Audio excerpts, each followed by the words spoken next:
what's happening with my page. Oh, there I go. There I am. Whew.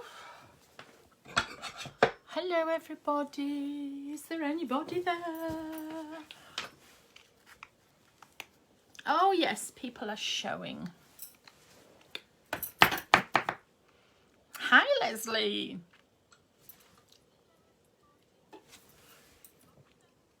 Oh Yvonne, thank you so much for your offer this morning.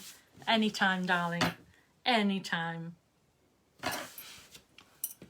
Debbie, hello. Yolene, hello. Marie, hello. I've got to start saying hello to everybody because otherwise it takes me for ages and then I miss somebody out and then they get upset and they're like, you didn't say hello to me. So I'm just, if it's somebody I recognise, I will go, oh, hello. Like Marilyn, hello, darling. Marilyn, I don't know what this lipstick is tonight. I can't remember, it's a pencil. So I'm not sure. Hello, hello, hello.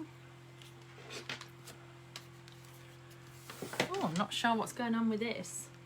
Was it like two horns? Not sure what's happening there. Ilona, hello, gorgeous. Thank you, Suzanne. Oh, thank you. I think the Pandora. Yeah, this is the one I wear a lot. It's just a little Pandora. And then these are Pandoras. These are the O's. So you can buy these separately and hook as many as you want on. So I've got just, what have I got on today? Oh, I've got the O for oat. I've got the king. I've got the paw. Oh, the queen, sorry. I've got the queen with the crown. I've got the paw for Mr. Boo Boo. And I've got the angel wing. So I've got that on today. And I have it's a little dress, actually. It's a little ditzy. You can't really see it, I think.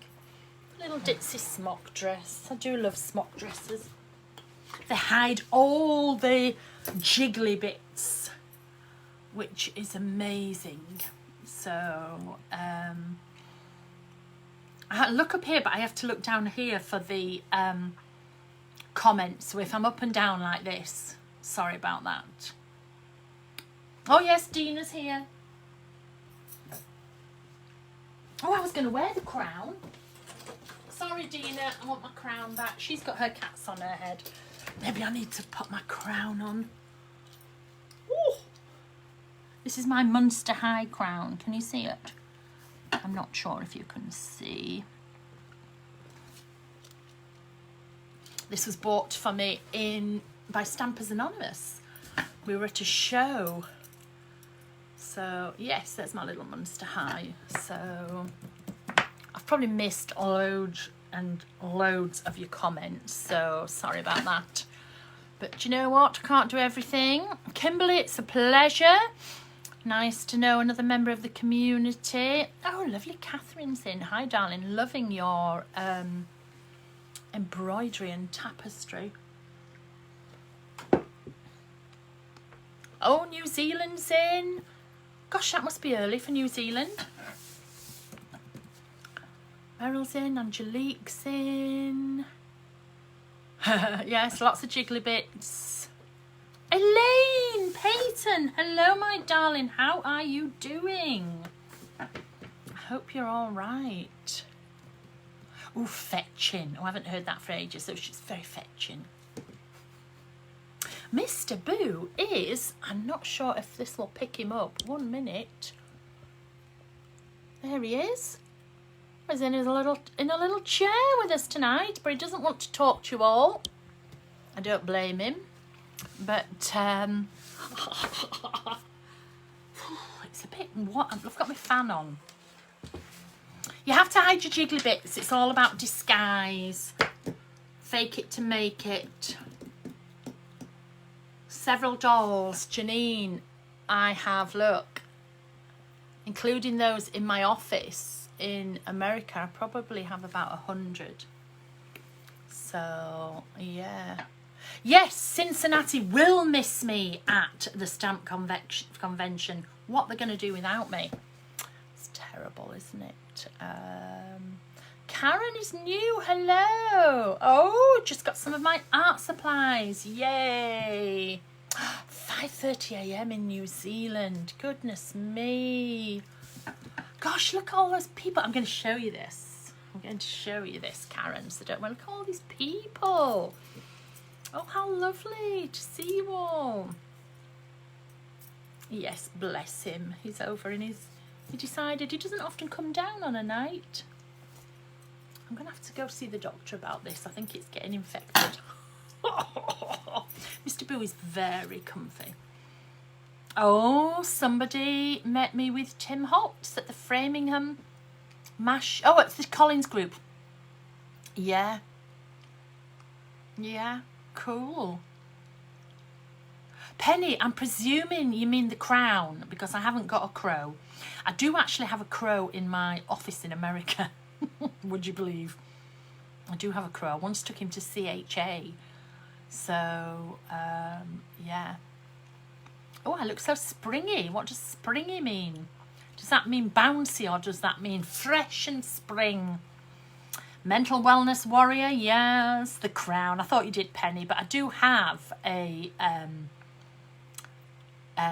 crow. Oh, you look gorgeous, mother. Now, who could that be? That could be, I don't think it'll be Ben. I think it'll be one of my girls. So Emmy tends to call me mother rather than Jay, so I think that might be Emmy. And if it is, hello, gorgeous, gorgeous, gorgeous, gorgeous. Hi. Oh, Miranda, I know I haven't seen you for so long. Robbie's working on her page from yesterday. Where did I put mine? I finished mine. This is what we did in class yesterday. This was the page. This was yesterday's class. It was online class 33. You can still buy it. I do have a crow, yes. It's not a real one. It came to CHA and I can't remember where I got it from. And I used to have it. I used to sit on my shoulder at CHA. So, oh, Cyprus. It's Emmy. Hello, Emmy. Cyprus is in. Oh, fresh and sunshiny. That's what she meant by springy. That's good. Verity, it's a pleasure. Oh, Ilona, you always have such lovely compliments. Shell, you won't regret those tentacles. You won't regret them at all. Gosh, South Africa's in as well. We are very continental, aren't we?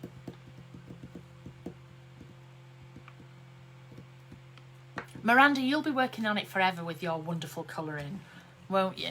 You'll be just taking your time and adding a bit where I'm like, done, gone. I'm so slapdash, but you know, it is what it is, isn't it? So excited for our class tomorrow morning. Is that with me? Oh, is that your morning might be different to, got you. Is it the retailer class? Who was that? That was Leanne. Yes, the retailer class. Yeah, with me it's late on. So yeah. Pandora, just Pandora, and you buy all these separately. Let's have a look. How do you do it? I can't remember how you do it. I think you just clip. Hang on, can't remember. This unclips somehow, and I just can't remember how to do it, because when I look down I just go, oh, there we go. Oh, I did it. There we go. They just unclip like that, and then you put the things on, and then you can clip your other ones, and they're just Pandora, and I really like them. So Karen, you showed you somebody video about this week's lesson. I haven't got a lesson this week. Do you mean just my mental health thing? It's not a lesson. I'm just here every day. So maybe it's that. Nancy, hello, darling. Haven't seen you for ages. Holly, a Mother's Day gift was a bunch of supplies. What better gift could you have? Oh, thank you, Dee. Gosh, look at all the comments. I'm just like, woo. Leslie, hello, darling. Oh, Bolivia's in the house. Wow. Oh my gosh. Carol, have I tried the hula hoop? I have indeed. Why does that keep doing that? It's fabulous. Love it. Love it. In case anybody wonders, it's the new fad on TikTok. The hula hoop, and it's ever so good. I got a bright pink one. Oh, Miranda, no, I haven't. I kept meaning to look at the Alice in Wonderland charms, but I haven't looked yet. So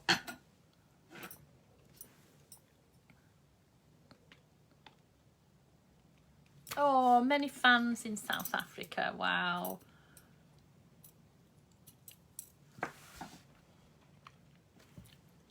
Pat started with Mental Health Week last year, yes. Leslie, any thoughts coming back to the States? No.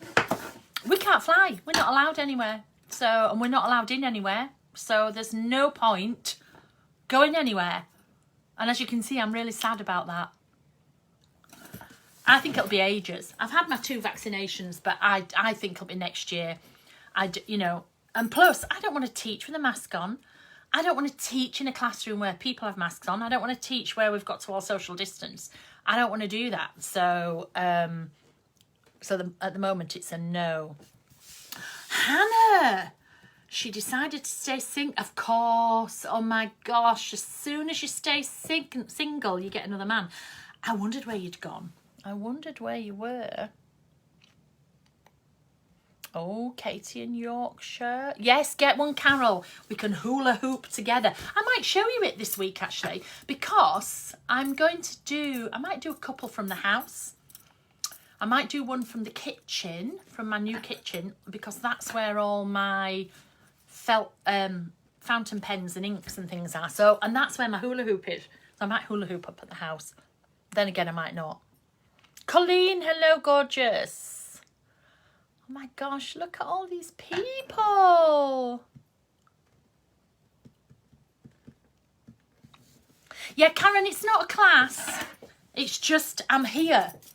And I might be chatting, I might be colouring, but it's not a class as such. So don't worry about that. Yes, the new shimmer sprays are gorgeous, even if I say so to myself. Oh, Gillian had a Mother's Day shopping free.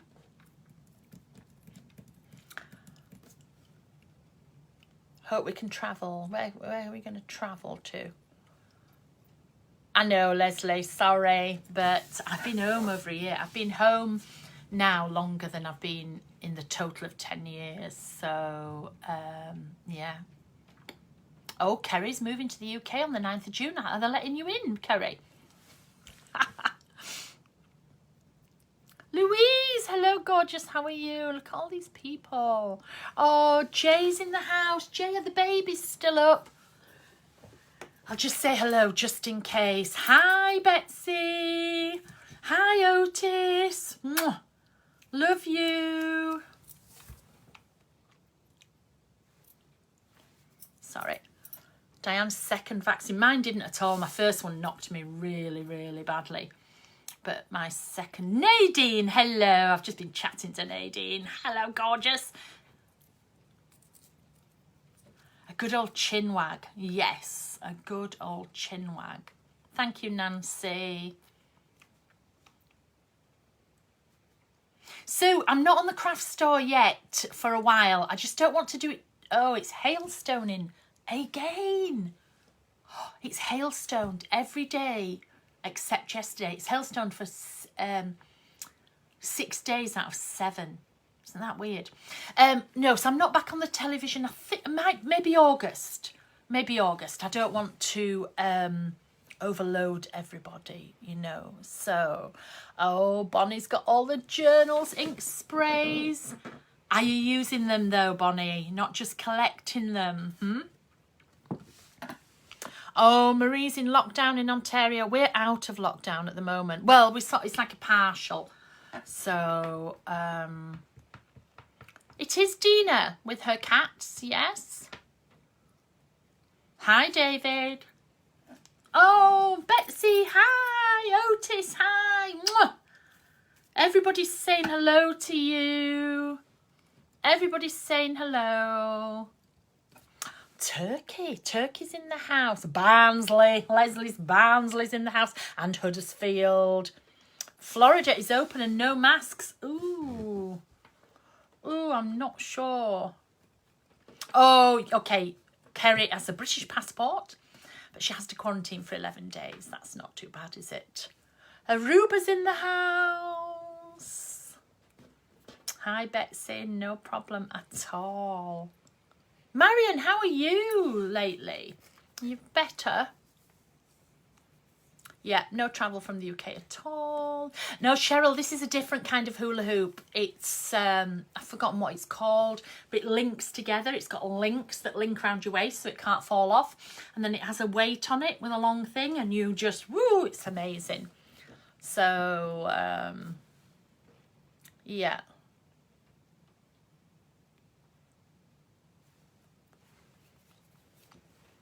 Oh, Louise, yeah, everything fine. No new classes at the moment because I'm just busy doing this.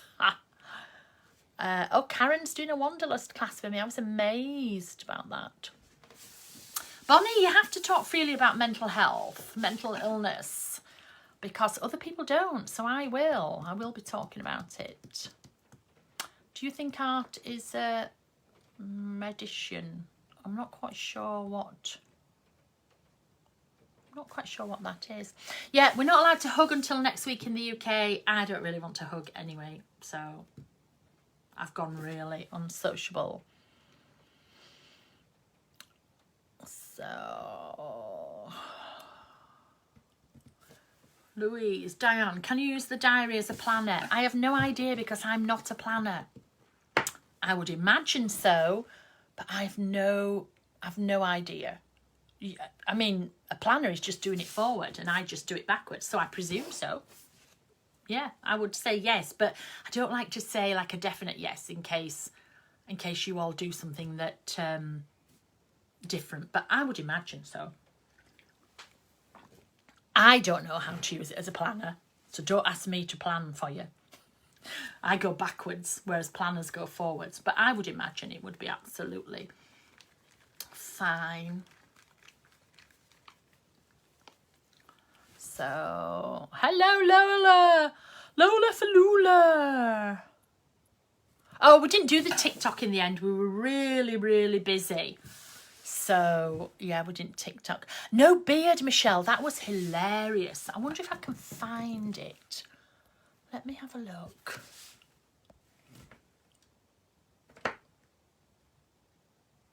What do you think? Is that a good look?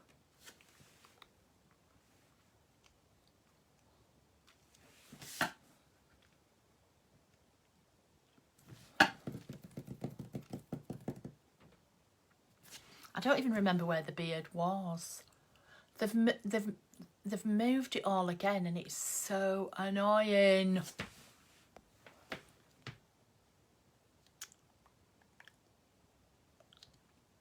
Oh, this is so exciting. Wonder what the kids think of that one.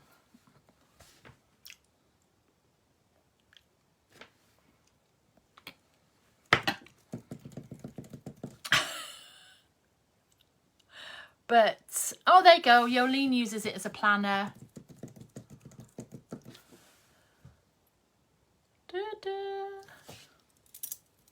Lola, shit down lockdown, online schooling.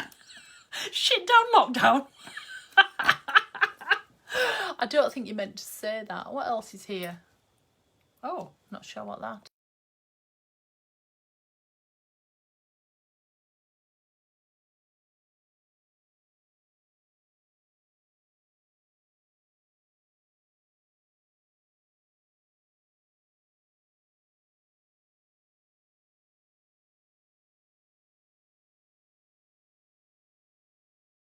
No. No, you see, I can't find the blooming beard now. I did it by accident.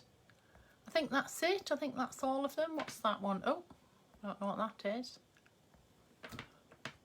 They're just funny, aren't they? Anyway, let's get rid of them all. Oh, I don't know what I've done now. Oh, Emmy. Oh, no. Have I got it stuck? Hang on, let's go. Let me go back to the beginning. Yes, there we go. You see, that's what happens. Oh, for goodness sake. I don't need a filter, I know. I'm not doing day by day at the moment. I'm so busy. I did over 100 of them. So, you know, it took a lot of time. It wasn't just the time to do them. It was the filming them. It was the sorting them. It was the editing them. It was the putting them up. It was all the stuff like that. It just took a lot of time. So there we go. Okay, so oh, where's that gone? There we go. What should we talk about? What should we talk about? It's really weird because the reason I ended up with a beard was normally when you do a Facebook Live, you can reverse it. So, for example, this is actually my right hand. Okay. My left hand has Mr. Boo on. My left hand has the tattoo on. So normally I can reverse it. So you see exactly what I'm doing. So if I held something up that had writing on, for example, this, you should be able to read it, and you can't. You can't read it. We used to be able to reverse it, and for some reason, it's not doing it anymore. And that's why I'm not going to stop pushing buttons. Don't tell me what to do in my studio. I'll push as many buttons as I want. So I was trying to do that, and I ended up with a beard. So I don't know.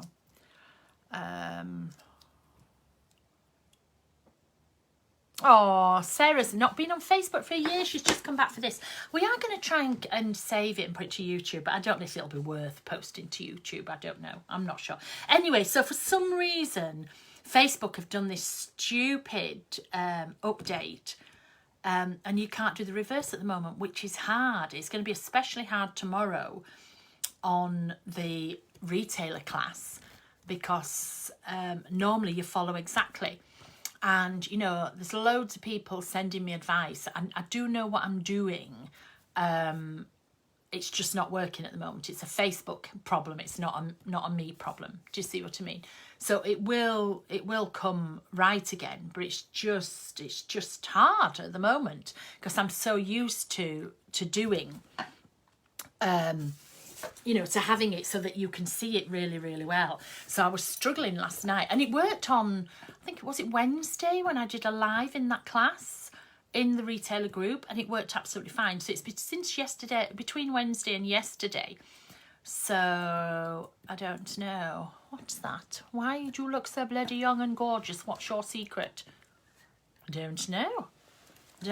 Not giving a toss, I think, really. I think that's probably what it is. I don't know. There's no filters. There's no filters on me.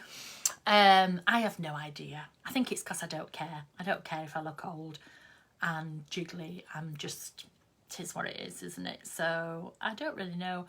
I've always looked after my skin.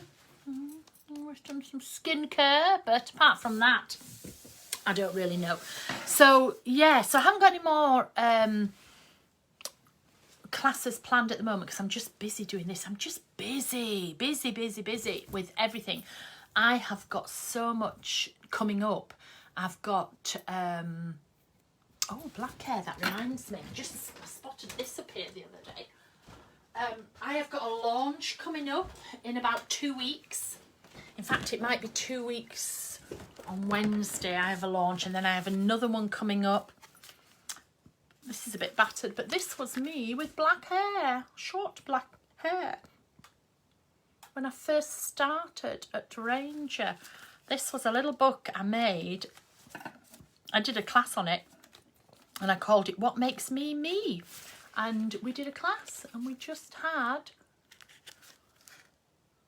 little photos and we just chose emotions. So you see, I've been talking about that fell off. Emotions and mental health for years. Where did that fall off? It says new stash. Ooh. I don't know where that came. I can't find a space. But that was a long time ago. So yeah, that was fun. So mental health. Okay. I'm not, you know, your mental health guru. I just say what I feel. I just do. You know, I found out what works for me, and I'm happy to pass that on, and hopefully it works for somebody else. But, you know, I'm not a psychologist. I'm not a psychiatrist or anything like that. I've just learned to live with my mental illness. You know, I am one of the many mentally ill. And, you know, I say it all the time. Mental illness is nothing to be ashamed of, and neither is talking about it. And so I talk about, if you've ever been in one of my personal classes, that's one of the first things I say. That's one of the first things I say to anybody is, you know, because I have to teach in a certain way. I struggle with a lot of noise. You'll notice a lot of the time I always have my noise cancelling headphones on. I have another pair down here. I have pairs all over. I have another pair in my office just in case any of them break. I spend a lot of time on my own. I spend a lot of time with headphones on and things like that. So you know, I've learned to live with my mental illness. And a lot of people say, don't call it mental illness. It is mental illness. I'm not ashamed of it. I don't really care. I was only diagnosed, my mum died in 2009. And not long after she died, I had a breakdown. And I was only diagnosed, I've only been diagnosed 11 years. And there's sort of, well, I don't even think there was suspicions before. I always knew I was odd. I always knew I was different from others. You know, growing up, I was totally different from my brothers and sisters. I have ADHD. But in those days, it wasn't picked up on. You know, it really grinds my gears when people say, oh, they didn't have it in our day. We did have it, and we suffered because it wasn't recognised. It wasn't seen. You know, I was just the naughty one, the hyperactive one. Nobody would ever look after me. I have 2 brothers and a sister, and they would rather look after all 3 of them than me because people found I was hard work. My granddad didn't. My granddad was amazing. He used to take me everywhere with him. He used to spend a lot of time with me, and I just really needed occupying. That's all it was. But once you've got that stigma, once you've become that scapegoat, that's what you live with, you know. And I always needed occupying. If you occupied me, I was fine, even if it was just colouring, drawing, doodling, reading, something like that.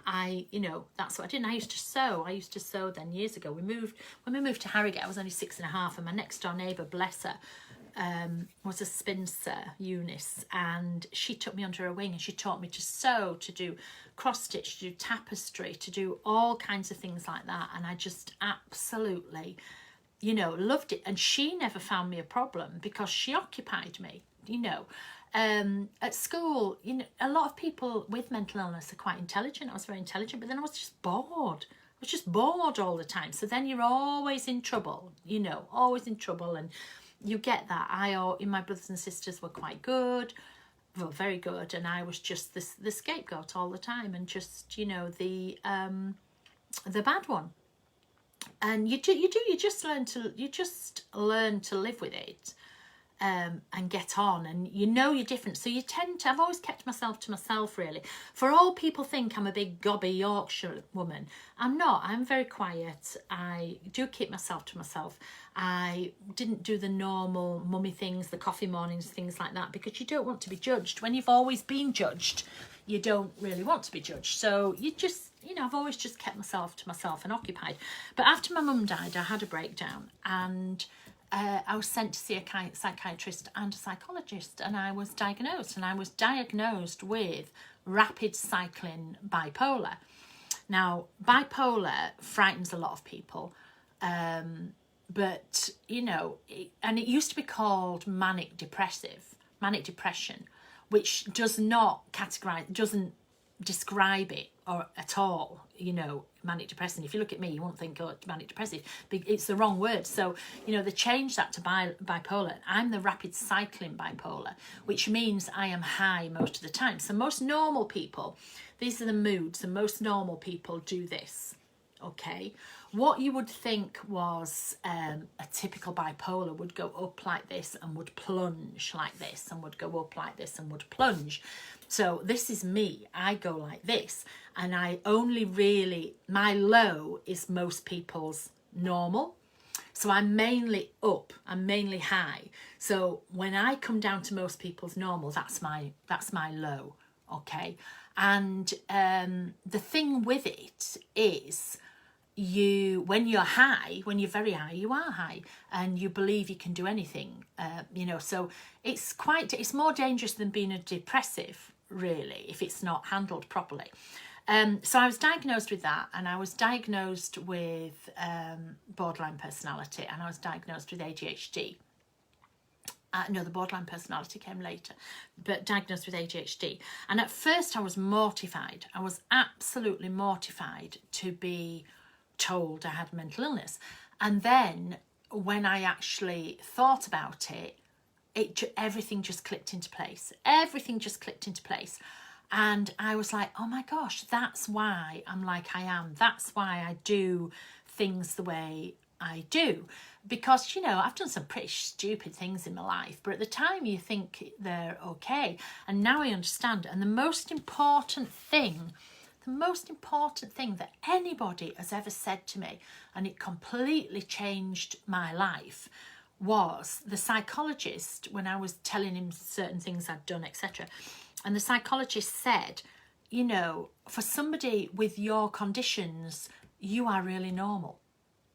And I was like, I beg your pardon? And because I'm so used to being the odd one, the bad one, you know, being judged, to know that in that group of my peers, the group of people like me with the same illness as me, everything I did was normal. And that meant so much to me. And that's my biggest message, I think I would say to people. You know, just because you might feel different or be treated differently, it's not necessarily you, it's the people that you're with. Do you see what I mean? So being given a label was a place to start for me. A lot of people say we don't like names, we don't like labels. It is. You know, it's just like being called a diabetic or anything like that. They are sort of labels on there. So that was a place for me to understand, and I have to know why. I'm one of these people, I have to know why.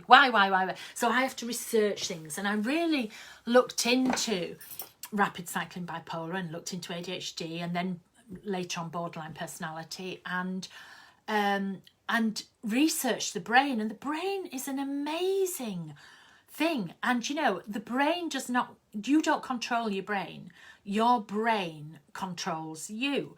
And once you realize that, then you're absolutely fine. So I've only been diagnosed maybe 11 years, and it has completely changed my life, completely. I used to be such a people pleaser, and, you know, always trying to make things right and trying to keep the peace and trying to dampen my personality, which then comes out as more of your personality. And so once I got those diagnoses, I was okay. And, you know, telling my children was hard because I didn't want them to think any less of me. And they were like, well, we've always known, you've always been like you are, because I haven't altered. You know, when people, I know some people say, oh, she was fine till then I heard her talking about mental illness. I'm exactly the same person I am. I'm exactly the same person now as I was before you knew I had mental illness. I haven't changed. Your opinions of me have changed, okay?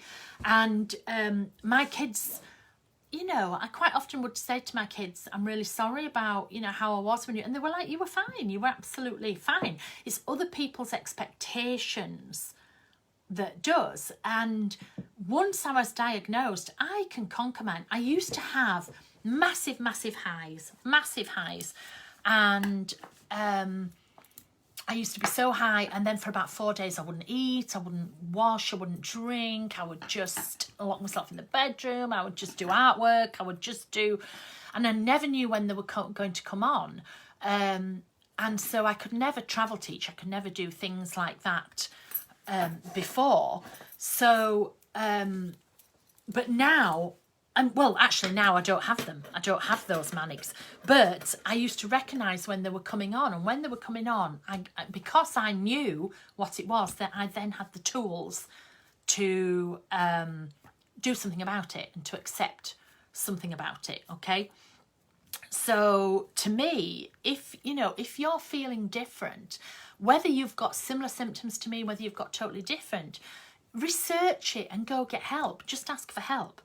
So in the UK, it is more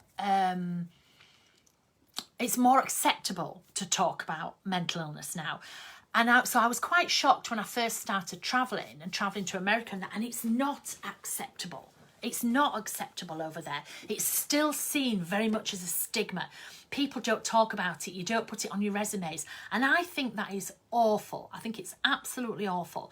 And that is one of the reasons that I'm so vocal about it. I feel that my purpose, that people always say, you know, you need to find your purpose, then you need to do something with it. And I feel my purpose is not to teach art. I feel that my purpose is to talk about mental health, to talk about mental illness, and to do it through art. I feel that I'm given a platform that I can talk about it, because you don't really hear people talking about it. It is getting better. It is getting better. But I was horrified that in the States, a lot of women in classes were saying to me, oh no, we wouldn't mention it. I won't mention it. Oh my gosh, I think you're so brave. I'm not brave. I'm just being honest. And it's so hard that people can't feel that they can't talk about these things. So I will shout it from the rooftops. And, you know, I might have lost some people, but I'm not bothered. I'm not bothered. I live in my own world anyway. So it doesn't really matter. But the first time I really spoke about it was hard. It's easy for me now, but don't think it wasn't easy. You know, the very first time I spoke about it was in a class in America, and I was struggling because of noise, because people are excited, people like to talk a lot. I can't cope when there's a lot of noise going on. If I'm in an airport or anything like that, I always have my noise cancelling headphones on because I can't cope with it. And I was really struggling in class, and because I was struggling, I was getting embarrassed. Because I was embarrassed, I was getting agitated. So I was getting a little bit snippy, and I don't like that. I didn't want to be. So this one class, I thought, right, I'm going to explain to people why I need it quite quiet. And I was nearly in tears. I was nearly in tears talking about it, saying, you know, I have mental illness. This is why. And do you know what? Nobody battered an eyelid. Some people have laughed in classes, but I think that's more nerves than anything. But nobody battered an eyelid. But I was nearly in tears. But then I said it again, and then I said it again. And I remember Ranger once saying, you know, maybe you shouldn't talk about this. And so, you know, me, I'm going to talk about it more. And I just talk about it more. And I didn't really lose.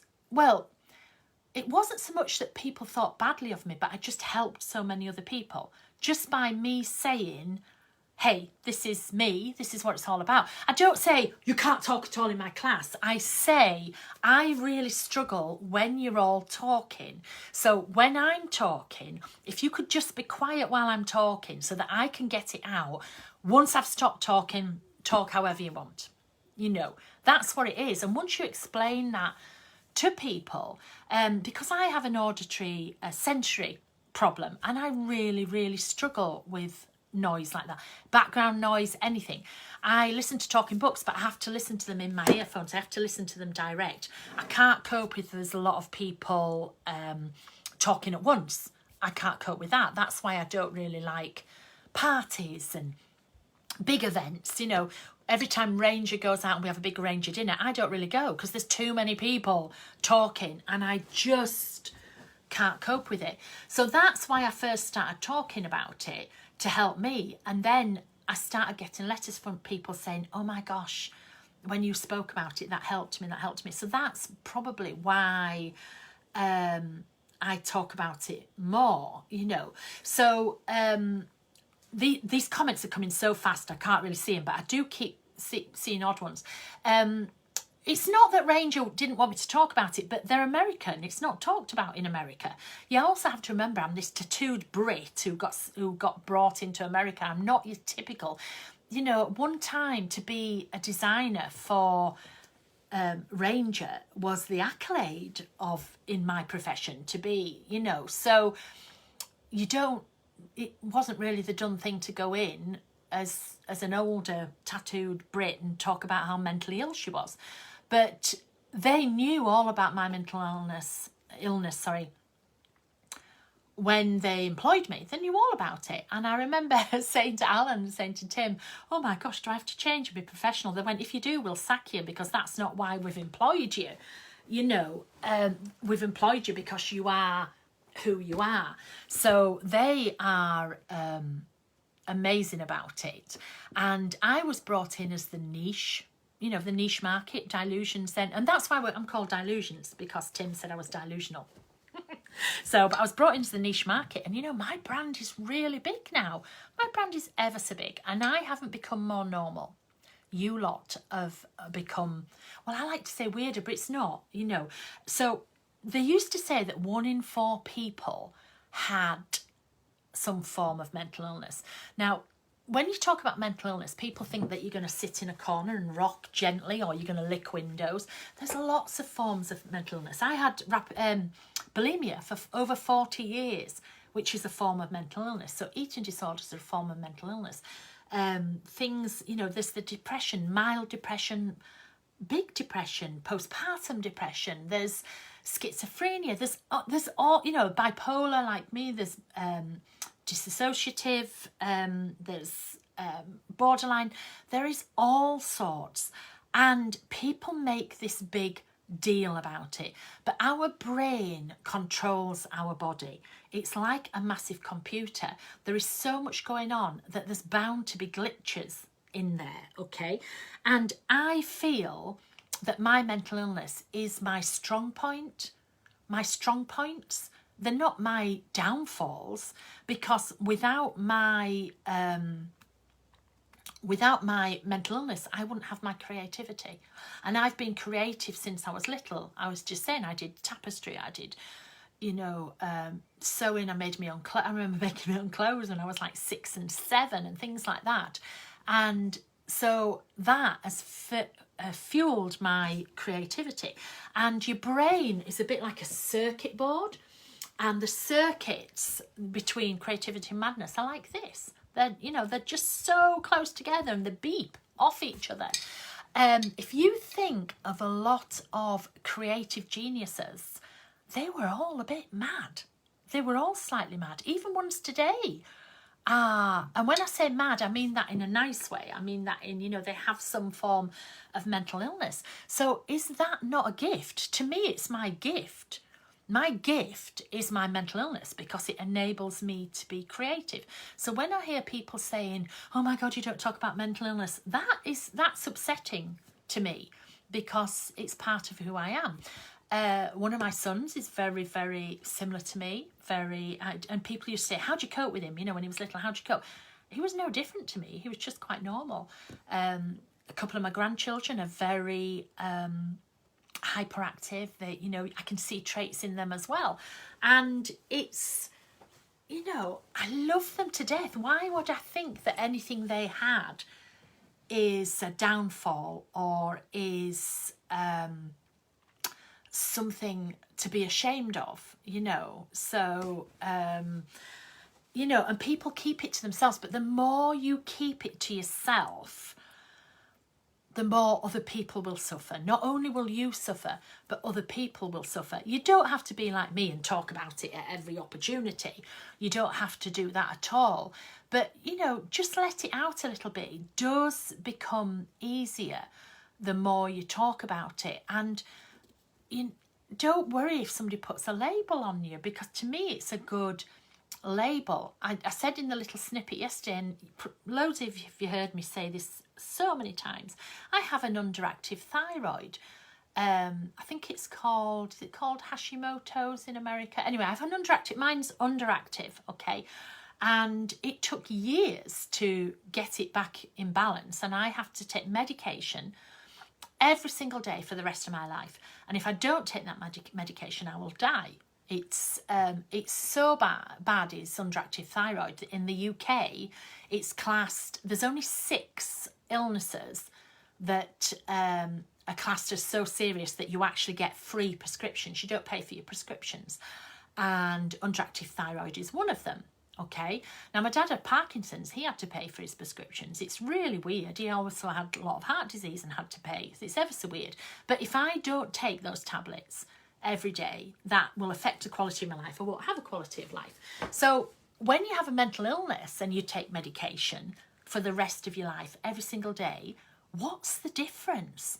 I don't understand what the difference is. Okay, so would I knowingly not take medication for my underactive thyroid, not talk about my underactive thyroid, and have no quality of life and eventually die? No. So why would I do that with my mental state, with my mental illness? So that's my thyroid illness. This is my mental illness. So, you know, the part of my body, the brain, that's the biggest part of my body. I don't understand it, you know. Do I wish I'd been diagnosed a lot earlier? Yes, I do. I really do. I don't regret anything. I have no regrets about anything, because what's the point? You can't do anything. But I do sometimes wonder, what would my life have been like? My mum and dad never knew I had mental illness. I don't know if my brothers and sisters know, because I don't see them that much. Some of my family know, some of my cousins and my auntie did. But, you know, would people's perceptions of me change if they realised that was just the way I was? Would I have been treated differently? You know, I just wonder, there is no regrets. I don't want that, because I am the person I am, because I fought bloody hard to be the person I am. Yeah, Elon Musk has just revealed that he has Asperger's, and somebody sympathised with him, and he went, why would you sympathise with it? He says, with everything I've achieved, why would you have sympathy for me? And I was like, that's just, you know, it's amazing. I can never remember everything he did. He's Tesla, isn't he? And what else is he? And he has Asperger's, which is seen as a fault, you know. So I know some of you are sick of me banging on about it, but I don't care. I will bang on about it till my last breath, because if it helps one person, I'm going to have to take a breath in a minute. Hang on. If it helps one person feel better about themselves, then that's what it's all about. So in the UK, as I say, it used to be a bit of a stigma for men. It's becoming not so much of a stigma for men anymore. We are talking about that as well. But I would say they talk about it being sort of 1 in 4. I think it's now they talk about it being 1 in 3 people. 1 in 3 people has some form of mental illness. But I would say, being in the creative field, and not just in my field, not being in the art field, but when you think about the music, actors, comedians, painters, poets, authors, when you think about all that, it's practically 1 in 2 people. It is practically, 1 in 50% of people who have some form of mental illness, whether it's something tiny, or whether it's not. So that is a massive margin. And I always say in class, most people in my class sit in groups of 6, and I always say, you know, when you're looking around the table, 50% of you are just barking mad as I am. And if you're looking around the table and you can't work out who it is, it's you. And everybody always laughs, but it is. So, you know, I wear it as a badge of honour, because look where I am. Look where I am in my industry. I'm nearly 60. I'm not quite, you know, I'm 18 months off, 20 months off being 60. And I'm a signature designer for Ranger with a big, weird brand. It's amazing, isn't it? I'm going to pat myself on the back there, because if it was up to a lot of people, I wouldn't be doing anything. And, you know, it was my thing to achieve. I'm not saying that I am more than anybody else. It's not. I'm just saying, and I'm not here in spite of my mental illness. I'm here because of it. You know, it has helped me. It's helped me because of it. I wish I had time to read all these as well. I'm really sorry. They're just going by to, oh my gosh, Elon Musk, did he invent PayPal? Oh, I won't be here without PayPal at all. So, oh, Julie, bless you. No, you did it yourself as well. I just nudged you along the way. They're just coming through so fast. I'm really sorry. I will go back and look at these later, but they are just, you know, they are just coming through so fast I can't always see them. But I do know I have so many letters and so many cards and lovely things from people who say the same as you, Julie, that they feel, you know, they wouldn't be here. I think you would. If you hadn't have found me, you'd have found somebody similar to me. Do you know what I mean? You would have found somebody similar. And all I say is pass the favour back. You know, pass that on to somebody else. Be there for somebody else. Mention this to somebody else. Talk about it to somebody else. Do you see what I mean? Especially the younger generation. I mean, our generation, we thought we had it bad, but the younger generation, oh my gosh, there is so much pressure on them today. You know, bullying, online bullying. The world is a totally different place. And, you know, I was just saying, I was talking to, I nipped up to work today, had to drop a load of material off, and Ali was in there, has worked with us for a long time, and her daughter Maisie is at university, and we were just talking about her, and we were saying that, you know, if you didn't go to a nightclub before you were 16, you have never been in a nightclub. And she's 18. She's 18. She has never really been for coffee with her friends. She's never really been shopping. Since she was 16, never really been shopping with her friends. Never done the normal things. So it's more important now than ever to support people who feel they are that bit different or have some form of mental illness, especially the younger ones. You know, when I was diagnosed with my bulimia, again, I was only diagnosed after my mum died. I had this breakdown and it was like peeling an onion, absolutely peeling an onion. They just peeled off layer after layer after layer. It was like, oh my God, what more could come out? But I'd had an eating disorder since they think since I was about age 8 or 9 from things that happened in my childhood, and that was the thing I was most embarrassed about. I wasn't really embarrassed to talk about my mental illness, to talk about my bipolar and things like that. I was more embarrassed to talk about an eating disorder because I thought that bulimia was a young person's thing. And then the more I looked into it, and I'm really well now. I've been in remission, oh my gosh, 8 years. I'll always be bulimic, but I haven't given into it for a long time. And then when I looked into it, it's not. It's all ages. And it's the very fact that we don't talk about it means that other people think it's weird. So I thought it was weird because people didn't talk about it. So you've got to break the cycle. So I started talking about it. And so I've talked in some eating disorder a while ago, eating disorder clinics in the UK and that. And, you know, there's kids, mainly girls, in eating disorder clinics now. They're like age 7 and age 8. And they're not doing it on purpose. It is a chemical imbalance in the brain. It is a mental illness. So we've got to talk about it. We've got to give people, especially young people, the ability to be able to talk about it and to let it out. And that's how I started journaling, okay? In my journals, I started talking about things. I didn't realise I was an art journaler till people kept saying you're an art journaler. And I started journaling really just after my mum died. My mum died. I was doing it before, but not much. But my mum died and I had to teach a class of 40 people the next day.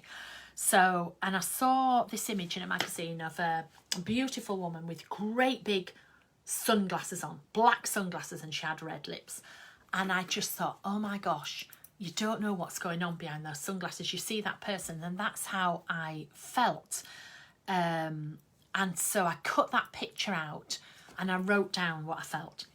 And then the next day I cut another picture out and wrote down, and cut another picture and wrote down. And I also started going therapy at the same time as well, going to a psychologist and talking. And I remember I took my journals in to show them, and they were like, they didn't know. But in fact, let me just get one of those out. I know some of you have seen them, but I will just, let's have a look.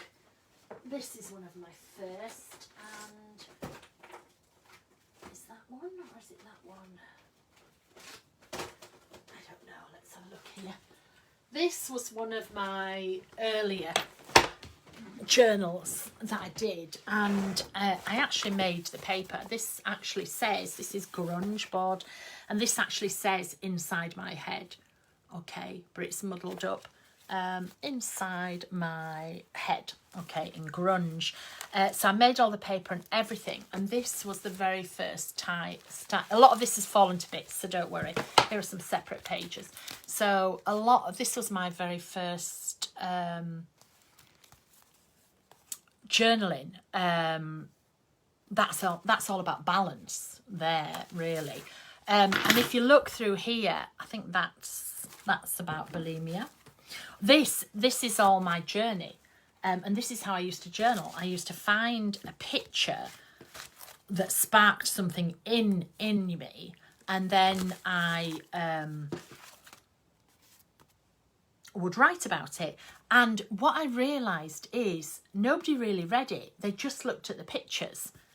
That's all people were interested. They just looked at the pictures. This is about putting. This was just after my mum died.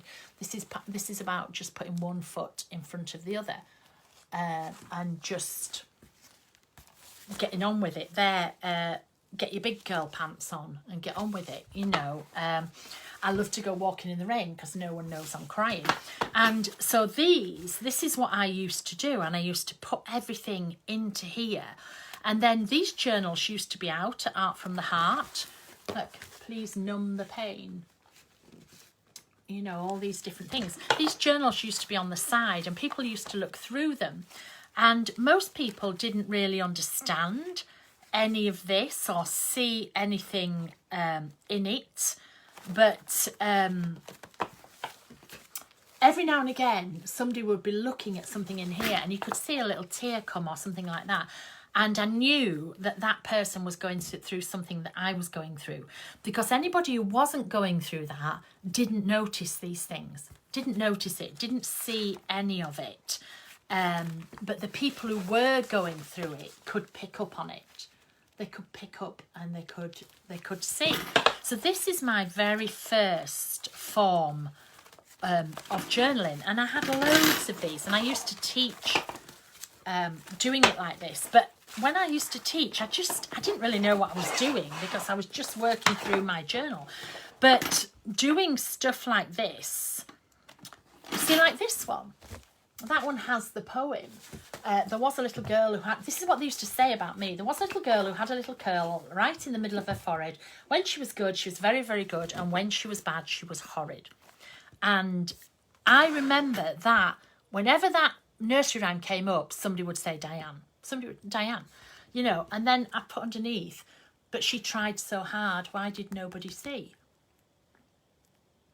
You know, because I was just, I don't know, it's just what it is. So these are some of the early journals that I did. And I would say half of my healing came from doing this, from doing these journals, from just talking about it, just doing. And I'm not saying it's the answer to everybody's thing. I'm not saying that at all. I can only tell you what, I can only tell mine. I can only tell you my side of the story. I can only tell you what worked for me, and pass it on, and just hope that it just helps you know, somebody else as well, because a lot of people with mental illness don't get help, and so then they self-medicate. So most people who drink too much have some form of mental illness that they're trying to mask. Most people who take drugs have some form of mental illness. Most people who gamble, sex addiction, shopping addiction, it's things like that. You want something to take the pain away. And so these things like drink, drugs, sex, shopping, stuff like that, they take the pain away for so long. It's only when you realise you don't actually need to take that pain away, you just need to own it. That's when things like that come out. Do you see what I mean? That actually, there she is. That is the very first journal page I ever made. Look at that. I didn't realise it was in this book. So that was 2 days after my mum died, and I had to teach 40 women in a class. And it says, wouldn't life be so much more simpler if every day we could just hide our real selves from the world in dark glasses and just push through?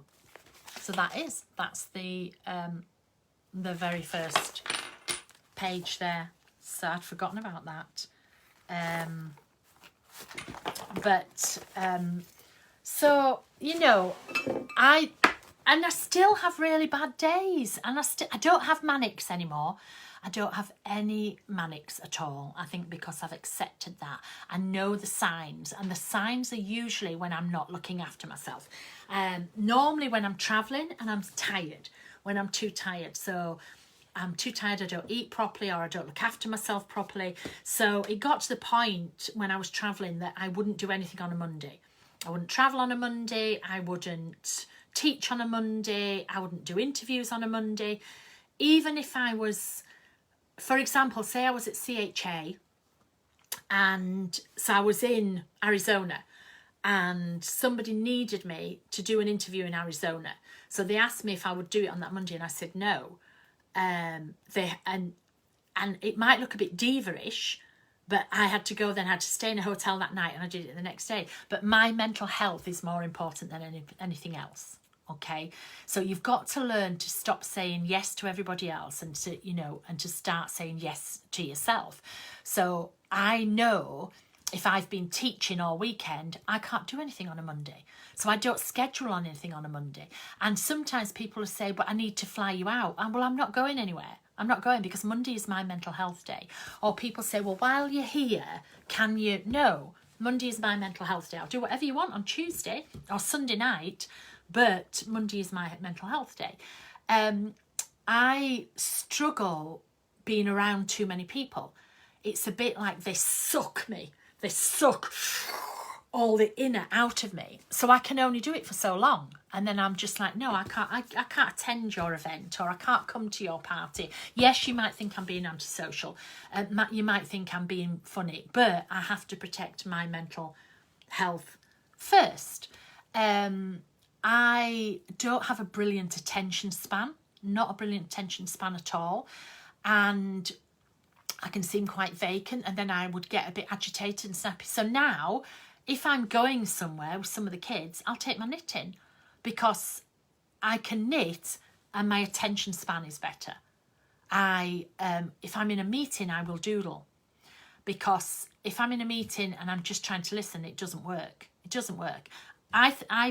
Would imagine that a lot of you that have been in my classes will be doodling now, because you can't. You've heard me say you can't listen to me without doing something. So I knit, or I sew, or I doodle, or and people. I might offend some people but do you know what? I'm old enough and ugly. If I don't care, I don't really care anymore, because I have to come first now. Again, you'll have heard me say it a lot of times. I used to fly about 150,000 miles a year, and I used to, on every single aeroplane I got on, I would hear people say, and the oxygen masks will drop, and you need to put your own oxygen mask on first. I put my own oxygen mask on first now. And I will say to people, I'm not up to this, I'm not up to that, I'm not, and I know people have fallen out with me over lockdown. I've had friends who I've had for years, and because I'm not available to them, they've taken the huff, they've taken their, and that's up to them. I'm just not at their place at the moment. But then I have other friends who I might not have seen for a couple of years, and then they'll just ring me up, and then we're swearing at each other, laughing, joking, and that's it for another couple of years. You can only do what you can do. I was a big people pleaser. I would bend over backwards, and it was draining. If you need me, I will be there for you if you really need me. But the rest of the time, I'm just in my own little world and doing, my different things. But I've just learned I can't do this, and I will say, do you know what? I can't do that, but I can do it for then. Deadlines. There's no point giving me a deadline. No point at all, because my brain works when it works. And if it doesn't want to work, it won't work, okay? So, and that's the biggest lesson I would say I've learned with my rapid cycling bipolar. When my brain doesn't want to work, no matter what I do, it will not work. Now, what I used to do was, if I had to design or I had a deadline, I would try and make my brain work, and I would do everything to make my brain work. And all that would happen would be 5 days later, it still wasn't working. I was knackered, I was worn out, I was agitated. Now, if my brain doesn't work, I just say to Ranger will say, we need this, your deadline's tomorrow, and I'll be like, well, good luck with that, because my brain's not working. But it'll probably be working by Thursday, and when it does work, I fire on all cylinders. When my brain is working, I deadline, everything's coming out, everything's going really well. But when my brain isn't working, it's not working. It's as simple as that. And there's nothing you can do. I have an electric toothbrush. Lots of people have an electric toothbrush, okay? When the electric toothbrush is charged, it works fabulously, doesn't it? It works absolutely fabulously. Once that charge has gone out of that electric toothbrush, nothing you do will make that toothbrush work. You have to plug it in, and you have to give it time to recharge and work. Okay? And you need to say that. And now I'm not embarrassed. I will just say, hey, my brain's not working at the moment, but usually if you leave it a couple of days, it will work. And when it works, you get twice as much work out of me. So that's important to do. It's really, really hard in this industry, because other people can hit deadlines no problem, or can be early for deadlines, People give me deadlines, but I don't take any notice of them, because I work when I work. So sometimes my work is in really early, sometimes it's in really late. It is what it is. It is what it is. And if my work is really late, so therefore I don't get the product in time, that's on me. But it's not gonna help anything. Okay, it's not going to help anything at all. You've still got to wait. You can plug your toothbrush in to charge, and after 10 minutes take it out, and you'll probably get three teeth brushed with it. Or you can leave it to charge fully, and then you can work so much more. Do you see what I'm saying? I believe in mental health days. Have mental health days. Sometimes both girls work for me, and sometimes they'll turn up, and I'm like, I can't do anything today. I can't do anything. And they're like, well, don't do anything then. They're used to me now. Don't do anything. Because, I'm waiting for my toothbrush to recharge. So then I'll do something mindless, like I will knit, or I will sew, or I will doodle. And when I say mindless, I knit blankets because I don't have to think. All I have to do is count the stitches as I go along. I just count. Things like that are very, very calming for me. Very therapeutic. Hand sewing, knitting, nothing fancy, basic doodling. So this week I'm going to show you different things like that. One night I will come live from the sewing room. I'll come live I have a sewing studio upstairs, and I'll take you through some things up there, and I'll show you some bits and pieces that I do in the sewing room, because that's how I cope with my mental illness. One night I'm going to go up in the kitchen, excuse me, because in the kitchen I have a fountain pen cupboard.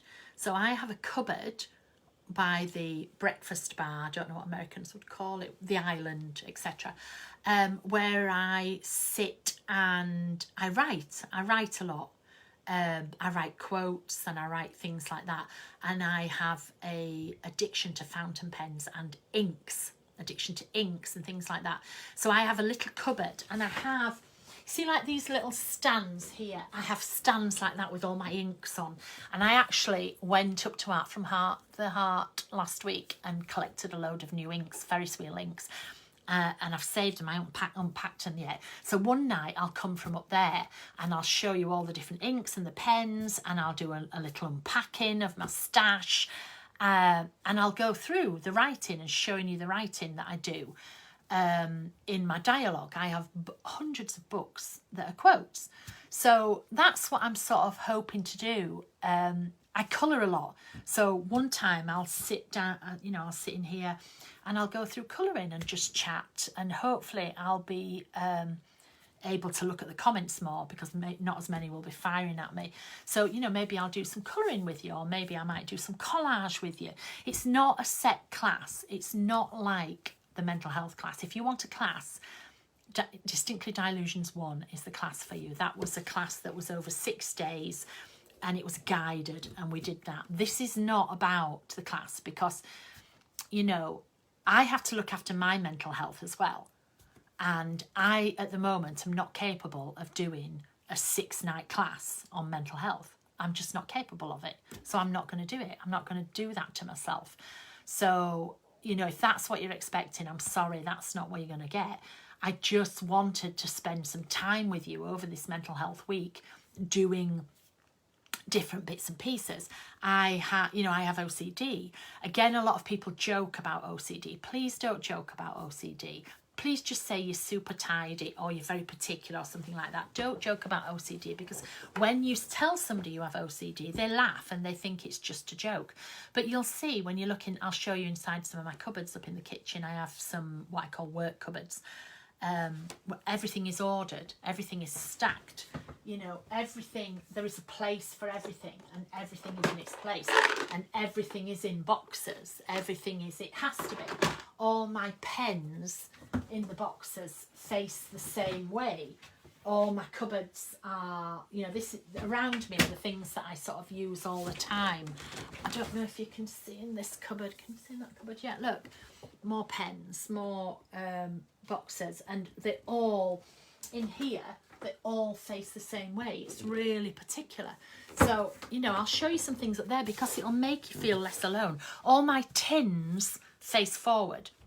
And all, I don't have a lot of tins actually, but I used to when the kids were little. All the beans used to face forward, be together in the soup. And if I ever upset the kids, if they wanted to get their own back on me, if I told them off and they wanted to get their own back on me, they would go and turn my tins around.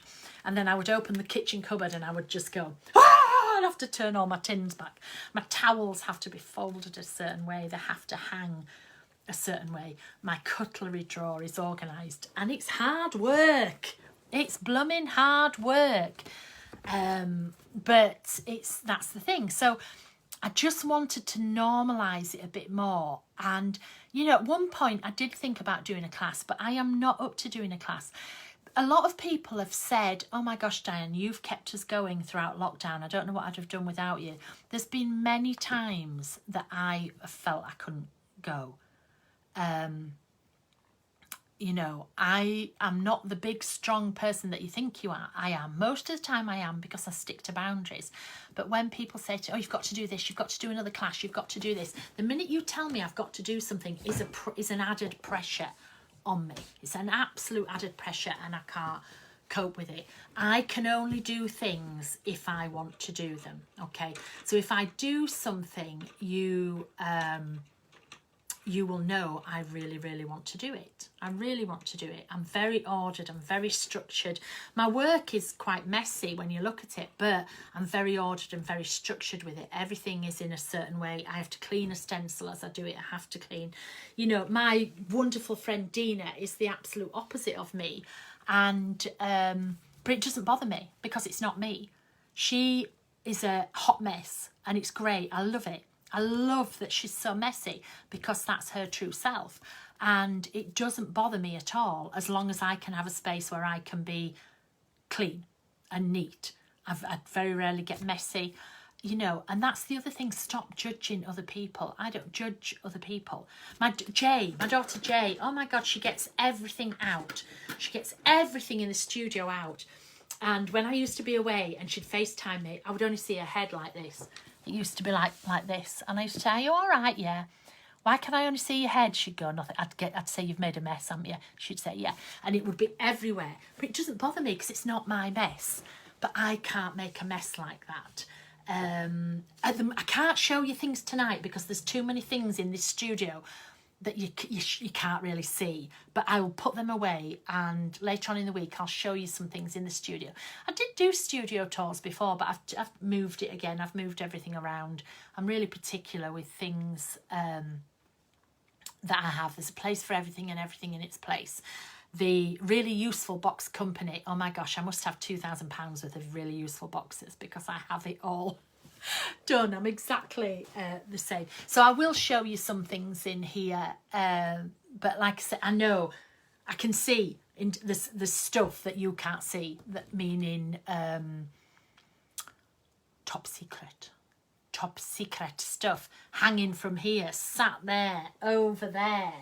So I'll get to it later this week. It won't be tomorrow because tomorrow I've got a busy morning, and then I'm teaching a retailer class. I'm having my nails, then I'm teaching a retailer class, and then I'm here again. So I won't have time to do it. So tomorrow we might just do some doodling or some colouring or something like this, probably back down here. Then Wednesday I might do the fountain pens. I might do, and you know, show you a lot of my quote books, my doodle books and things like that, and go through some things. Thursday, I don't know what we're going to do. Friday I might take you up in the sewing room, and if you're different from me, just get over it. Just get over yourself. Do you know what I mean? You don't have to be tidy. You don't have to be like me. I'm not saying this is what you should be like. I'm saying this is what I'm like. I am, you know, I'm an acquired taste. And if you don't like me, acquire some bloody taste. Simple as. And that's how you should be. That's how you should be about yourself. Do you see what I mean? But I'm not giving you a schedule. I'm not holding myself to anything. If one night I'm not up to it, I will actually send you a message beforehand on the thing saying, do you know what, I'm not up to it tonight. I think I'll be fine, because once you give yourself those escape routes, then you're usually fine. Do you see what I mean? Once you've got an escape route, then you're fine. I said I'm going to do this all week, but do you know what? If one night I'm not up to it, I'm not going to do it. So I probably will do it because I know I don't have to do it. Do you see? And that's the other thing to do. You have to change your language to yourself in your head. You have to, you know, if somebody asks me to do something, I never go, oh, yes, or whatever. And I go, do you know what? Let me get back to you. Let me check my diary. Let me check my calendar. Let me think about that and get back to you. Because too often we feel, and people don't think any more of you.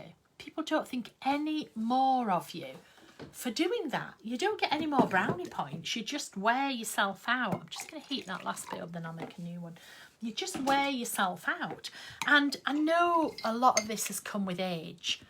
You know, I am nearly 60, and you really don't give a frick as much at all as you get older. But to me, it's a gift. Mental illness is a gift if you understand it and know how to use it. Now, there are very severe forms of a mental illness, and I feel, that is really, really hard. It's usually not hard for the person, it's usually harder for the person's family. Okay. Oh yeah, pink kettle. That's my pink Smeg. I have a pink one, I have a pale green one, I have a blue one. I always say it was harder for my kids growing up than it was for me, because we just do what we are, and we are who we are. When I was having a manic, I wasn't bothered. I produced some amazing art. It's hard for other people around you. So if you are somebody who is affected by somebody with mental illness, I feel for you. That's really, really hard. But all I would say is that person with mental illness and me, we never do anything intentionally to upset you, to hurt you, or to harm you. It's never, ever intentional, okay? It's just who we are and what we are. It's not, but I would rather have my mental illness than have to cope with somebody struggling with mental illness. So, I very rarely get down. Like I say, my down is most people's normal. So I don't really understand depression that much, but I know it's a struggle. And I can be sympathetic and do. And it's just, it's hard, but you're not alone. You're not the only person going through. I just spotted that. Karen Smurthwaite, I've just realised I am not mad. I am me, and I need to looking after me. It's only took 55 years. Thanks for this chat. It helped a lot. Correct. But you are mad. We're all mad. Everybody with mental illness, we are mad. But you're allowed to be. You're allowed to be. Because you're just you. You are you. Terminology these days, it's really funny. You're not supposed to say, oh, she was crazy, or oh, she was mad, or whatever. I'm allowed to, because I officially am. I'm officially one of the mentally ill, so I'm allowed to say that I'm crazy and mad and etc. It is so funny. But it is just cut yourself some slack. Get over yourself. Stop caring about what other people think about you, because do you know what? Most of the time they're not even thinking about you. You just think about they are.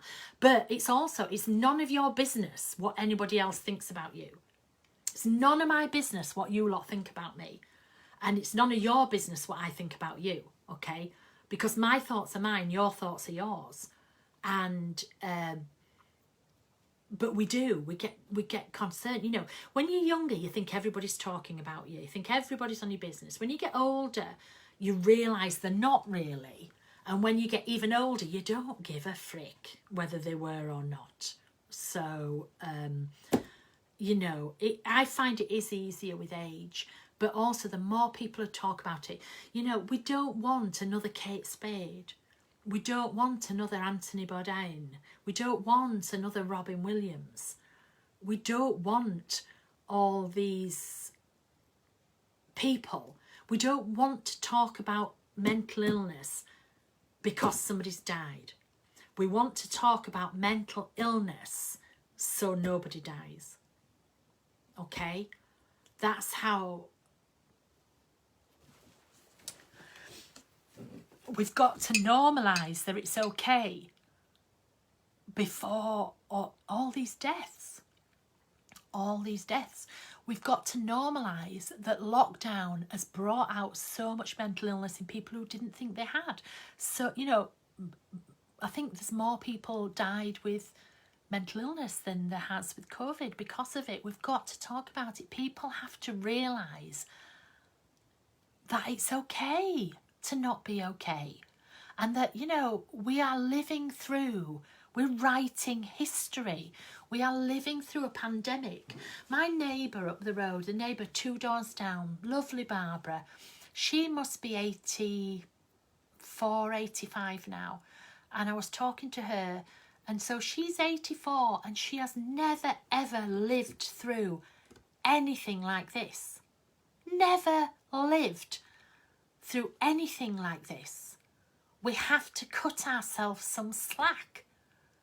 You know, we have to give others slack. We're living in a totally different world.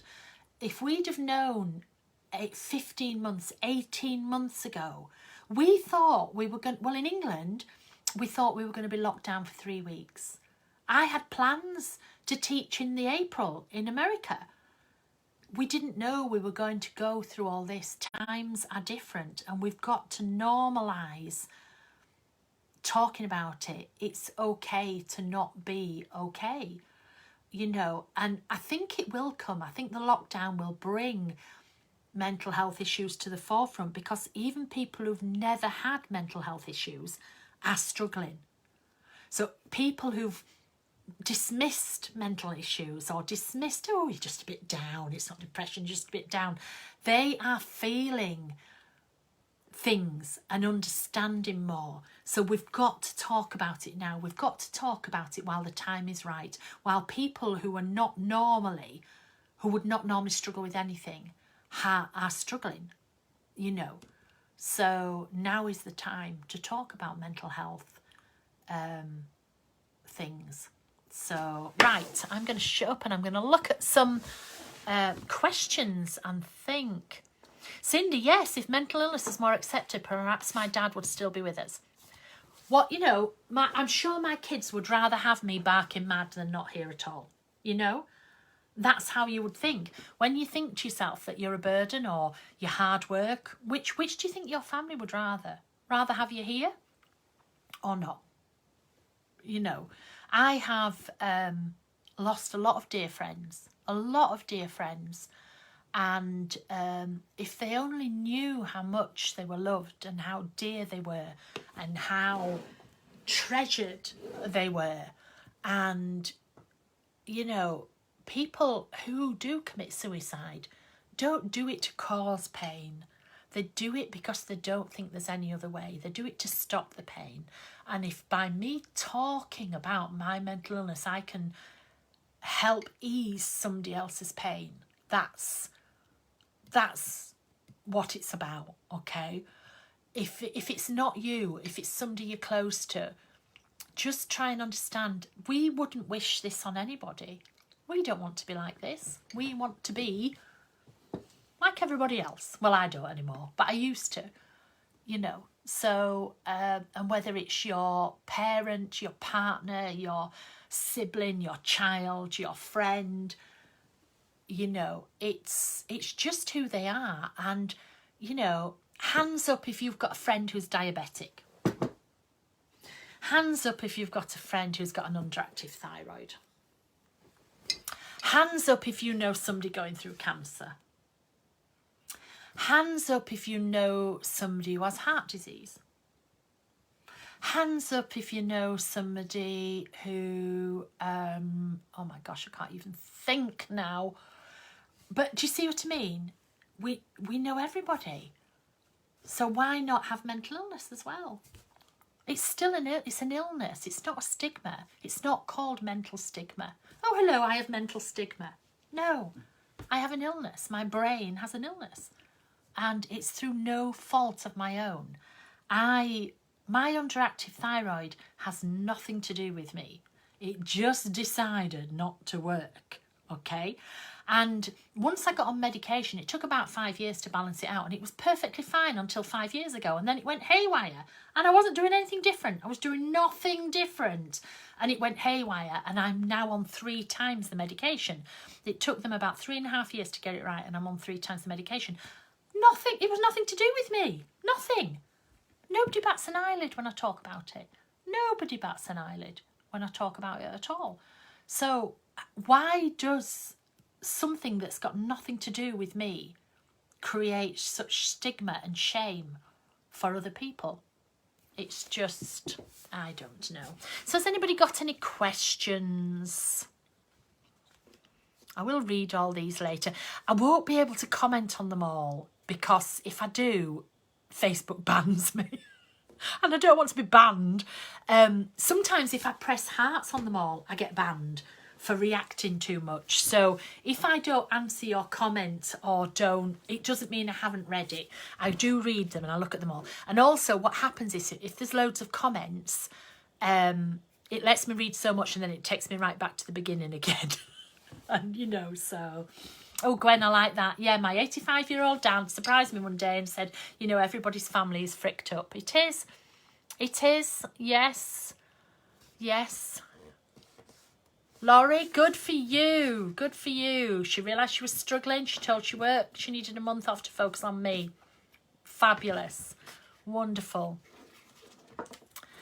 Piper, trying to get my meds right when I sabotage because a mental illness is not ideal. Correct. We all sabotage. You'll get to a point where you don't, because you'll get to a point where you'll realise that you will get there. The thing is, when you still see it as a stigma, you don't want to be on the medication because you feel it's a stigma. Once you realise it's not a stigma, it's a gift, you will want to be on the medication, because I want to keep my gift.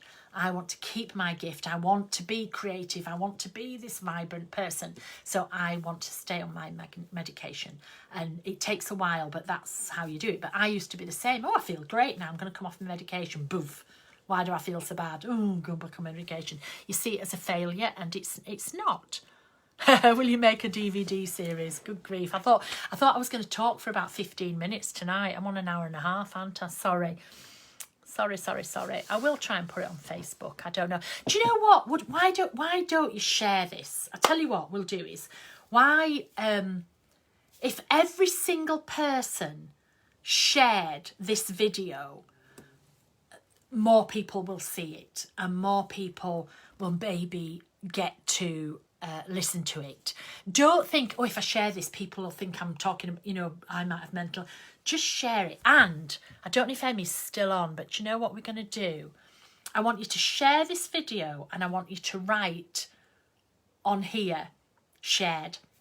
And what we'll do is sometime tomorrow, we'll go through everybody who's written shared, and I'll pick somebody and I'll send a gift to them.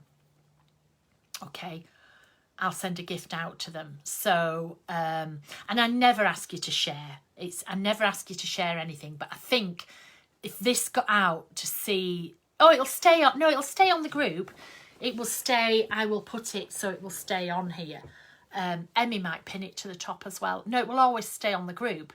And I think I'll probably put it on YouTube. But only people on my group will see it. So share it to your page or whatever, so that more people can see it, because it's only if you know who I am or you're in the art world that you'll see this. Do you see what I mean? So if I can help more people, that will be great. So yeah, just write shared, share it to even if it's just to your own page, and just write shared, and then we'll go through and we'll pluck somebody. Emmy does this random generate. I don't know what she does.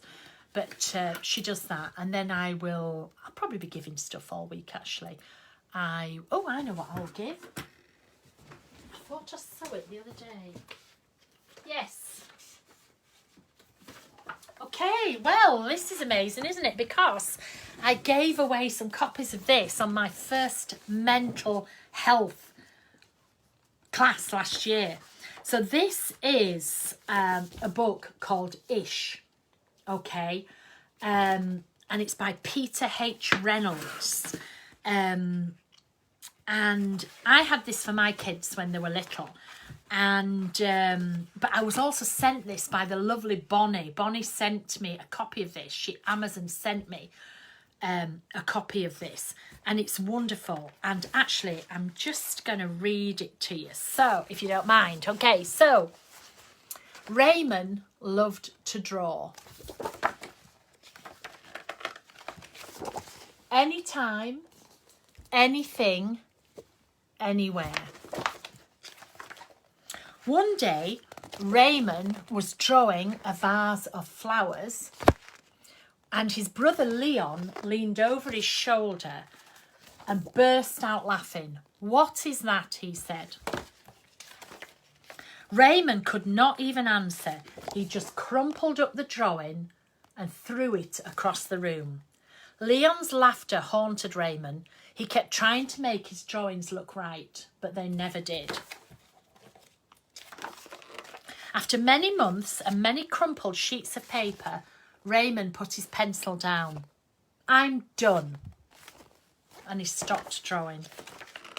Mariel, his sister, was watching him. "What do you want?" he snapped.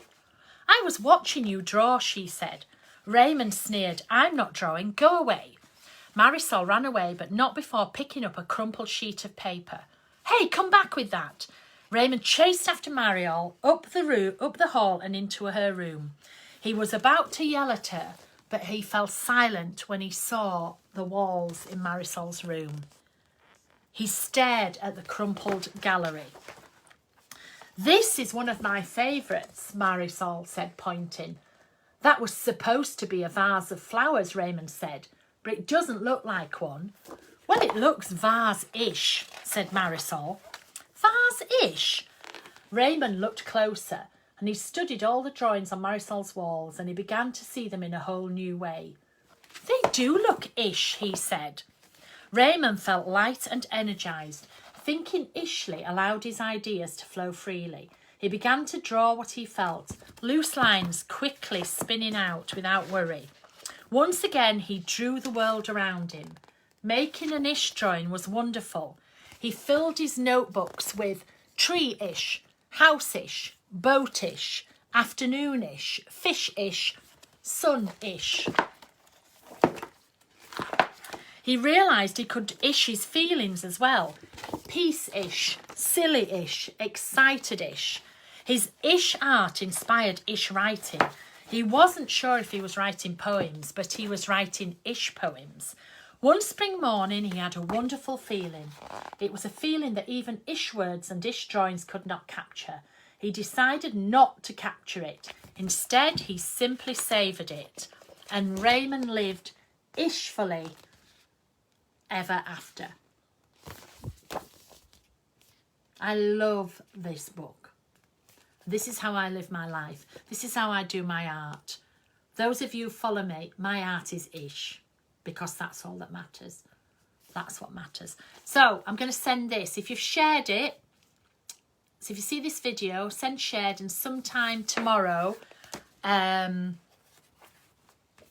Amy will pick a winner, and I will share this send it to wherever in the world, wherever it will go. Okay, I think I can't remember how many were sent out last time. Oh, Manuela won it last year. Yeah, I love it. It's just such a fabulous book. I would say to anybody, buy this for your children, for your grandchildren, for your friend who's struggling. You know, anything. You don't have to be perfect. You just have to be ish. I bought the paperback copies because they're easier to post out, but it comes in hardback as well. I got hardback copies for my grandchildren. I haven't given them it yet because they're still quite young. So, but I have got them and I've written in it. And give it to people. I think on. You know, you can get this in a bookshop for, I think this says $7.99 UK, but I've bought it all over the world. So you can go in any bookshop and they'll order it for you as well. Peter H. Reynolds. The book's back to front. I don't know but it's Peter H. Reynolds, and it's just called Ish. Okay. So I think that's about it really. I think I'm a bit tired. I think I'm a bit worn out from talking. I've just gone boof. I need to make another cup of tea. Nadine's still in. Nadine's in. Yes, Alison, your home is cleanish, tidy-ish, happy-ish. Correct. You know, and the thing is, if you're watching this and you think, I don't know what they're going on about because I don't have anything like that, I'm fine. Just be grateful. Be really, really grateful that you are fine, because it's not anybody's choice. It's not a choice. It's, you know, it can hit anybody. Cancer can hit anybody. Underactive thyroid can hit anybody. Anybody can break a bone. Anybody can have mental illness. And it's something, you can have it forever They think I've had it. They think I was born with it. They think I've always had it. Or it's something that can come on. You know, it can be temporary, because it can be, say, after having a baby or something like that. It can be like PTSD. It can go away. It can stay with you forever. It is what it is. And just own it. Welcome it. See it as the gift. See it as the gift that it is. And you know, change your opinion of it. And what's that quote? I used to love it. Change what you see, and what you see will change. If you change your opinion of your mental illness to a gift rather than a stigma, your whole life will change. It's not overnight. Sometimes it is, but you know, don't think, oh, it's going to be overnight. Don't think that. Just a little bit a day, that's all. And just see it as a gift. And it is difficult, but yeah. So enjoy my tea. Oh, the quilts. I'll talk about this more in when I do up in the sewing room. But this is Tim Holt's.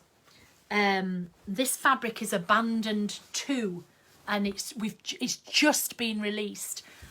We've just got it. This is what I was cutting all morning, not this quilt. I was cutting fabric for Ben, so it's up at Art From The Heart. This fabric is up at Art From The Heart now, online, and it's Abandoned 2. And this is some old of Tim's, and I am very lucky because Tim is my friend and he sends me stuff. But I'll talk about this. I was trying to get this quilt finished for the launch, and I haven't done. But when I do my sewing room night, I will talk about sewing and things up there. Okay? So I'm not saying we won't do anything in here. So tomorrow night, I think what we'll do is maybe do some colouring. We might make a page with some stamps or something and do some colouring, just something, because I'll have had the intense retailers. And I don't mean this to sound bad, but retailers are hard work. They're much harder work than teaching students, because they're business people and they're busy, and they just, you know, they don't have the time to put into things, and they think they don't always know what they're doing. Anyway, so it'll be quite hard. So I don't finish that till after 6. Then I'll have to run up the house to go to the bathroom, collect Mr. Boo, and then I'll run back down here again. So we'll just do something really now nice and sort of gentle. Post things on the page. You know, I'm very slow at getting back to you, but I do get back to you. You can send messages on there. Sometimes I'll read them and I haven't got the words. I haven't got the capability to answer. So sometimes it'll look as though I've read it, and I have, but then I will come back to it. I'm really well known for doing that, because I don't just want to say anything. I just don't want to, you know, I like to think about what I'm going to say and then say. So never, you know, if I don't. But I am really funny if you don't say please or thank you. You don't have to say both of them, but if you don't say hello or something like that, I won't answer you. If you don't have the basics, if you don't say, I'm not saying you should go, oh my God, Diane, I love you, you're amazing, hello, thank you, please. What? I don't mean that. But people go, can you tell me about so-and-so? No, delete. Why is this pen leaking? Delete. You know, if you said, hi, I've got a problem with my pen, it's leaking, I'll talk to you. Or, you know, please, can you let me know what? Yeah, I'll talk to you. But if you just go, you need to do this, boop, delete. And I'm quite happy. And then people say, oh, I wrote to you. And I go, oh, did I answer you? And they go, no. And I go, well, you must have been rude. Because if you weren't rude, I will always answer you. Okay, I will always come back to you. But it might not be in the timeline you want. I can't help that. It has to come in it's an ish. My answer will be an ish. Okay, so, but I will get back. But if you want to talk, I can't give you advice. I cannot tell you what to do.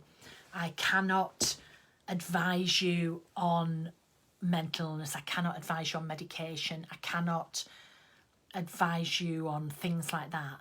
I can only tell you what I've done. I can only tell you what's worked for me, etc. I can't, please don't think, I can't. I am not a psychologist, a psychiatrist or anything like that. I have no training. I just can only tell you that. So if you're asking me for specific advice, I will say to you, I can't give you that, you know, because it's not my place to do that. But the sooner you talk about it, the sooner you ask for help, the sooner you will get that. And remember what I said last night, if you're not speaking it, you're storing it. And it costs a lot of money to have a storage unit of crap. Yeah. So don't store it, speak about it. Okay. Love you all. See you later. I'll post this so it goes onto the page. Emmy will, she'll either pin it and then we'll try and put it on the YouTube as well. But yeah, if you share it, that'll be fabulous. And I'll see you all tomorrow. If I'm not bang on 6:30 tomorrow, it's because I'm running up and down there after the class. But I will be here. Okay. Bye.